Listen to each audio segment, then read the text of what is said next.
At the far western edge of Scotland, the Atlantic breaks against a handful of black rocks called the Flannan Isles.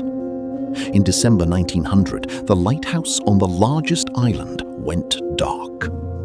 When the relief ship came, Elian Moor seemed to be holding its breath. On December 26, the lighthouse tender Hesperus waited below the cliffs. Its whistle rolled up the stone, the siren followed. A rocket opened briefly above the island. Still, no one appeared. James Ducat, Thomas Marshall, and Donald MacArthur had vanished. The lighthouse was barely a year old. Its 3 keepers should have been waiting for relief. Stories dislike an empty room. Sooner or later, they begin to furnish it. In the Flannan legend, a door hangs open. Dinner waits untouched. A chair lies overturned as if its owner had risen mid-sentence and never returned. Investigators did not record that scene. It appears in Gibson's 1912 poem, Flannan Isle. Keep that imagined room in mind. The room Joseph Moore entered was quieter. Relief keeper Joseph Moore was the first to land. The entrance gate and the outside doors were closed. He wondered. Closed? Both of them? Why? He stepped inside. The fire appeared cold for days. The beds were empty. But there was no meal abandoned in panic. The kitchen was tidy. Its pans had been washed. The light room was also in order. Lamp, lens, and machinery were prepared. The ordinary morning work of December 15 was complete. The last formal log entries were dated December 13. Routine notes for the next 2 days remained on a slate. Around midnight on the 15th, a passing steamer could not see the light.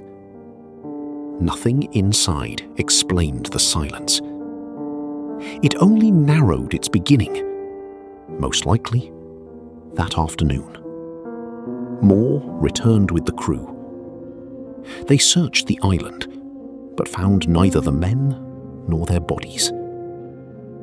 Where records fall silent, rumor follows.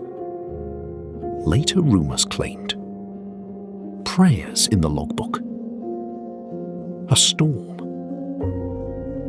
men weeping. Those entries have not been found in the official material examined here. Repeated often enough, they created a second island, one carried from storyteller to storyteller. And yet, beyond the tidy rooms, the real island bore signs of extraordinary violence. The eastern landing appeared undisturbed. On the western side, the sea had left its handwriting. A storage box had vanished. Ropes were wedged in the rocks. Railings had twisted loose. A stone weighing more than a ton had moved. Roughly 110 feet above sea level, water had torn away a lifebuoy. The sea had reached places it had no ordinary business reaching.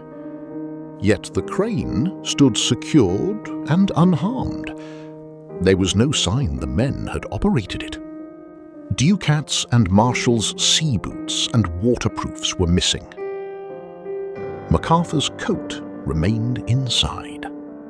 From these fragments, one explanation took shape. 2 men may have gone to inspect the landing.